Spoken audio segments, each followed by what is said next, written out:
Die Leute fragen immer fett, was hast du eigentlich am 26. Januar 2017 gemacht? Es ist ein wunderschöner Tag, die Sonne scheint, ich habe eine Sonnenbrille an, weil es so hell ist, endlich. Das ist richtig geil. Und ich fahre jetzt in die Uni. Ich habe nachher noch ein Treffen mit ein paar Leuten, wo es um Bildbearbeitung geht, in Photoshop. Das ist gegen den Abend. Und ja, der Vlog kommt heute sehr spät aus, ich sehe es schon kommen. Es ist jetzt schon relativ viel später. Der ISO von der Kamera ist völlig am Durchdrehen. Es ist so dunkel und trotzdem macht sie noch irgendwie hell. Wir sind an der besagten Straße, die kennen wir schon aus vergangenen Videos. Ich muss noch schnell posten und dann geht es weiter. Ich stehe da jetzt gerade unter einer Laterne, weil es ist verdammt dunkel. Schau da hinter mir. Das ist eine Schule. Da haben sie vorletzte Woche eine Bombe gefunden und entschärft. Verdammt krass. Ich muss noch schnell korrigieren. Oh fuck, der ISO. Ich muss noch schnell korrigieren. Es war nicht einfach eine Bombe, sondern es war eine Bombe aus dem Zweiten Weltkrieg. So eine Flugbombe, Fluggrundbombe, die nicht in die Luft ist. Aber schau mal. Einfach so in einer Grundschule. Stellt euch vor, die wäre nicht entdeckt worden und die wäre aufgegangen. Verdammt hart.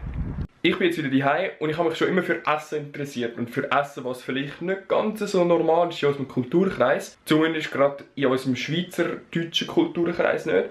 Darum habe ich etwas gekauft. Und zwar hier in meinem Tiefkühler. Weinbergschnecken. Habe ich noch nie gehabt. Die haben so Kräuterbutter drauf. Ich kann mir sagen lassen, dass das Fleisch von Weinbergschnecken nur nach Kräuterbutter schmeckt, wenn man da Kräuterbutter drüber macht.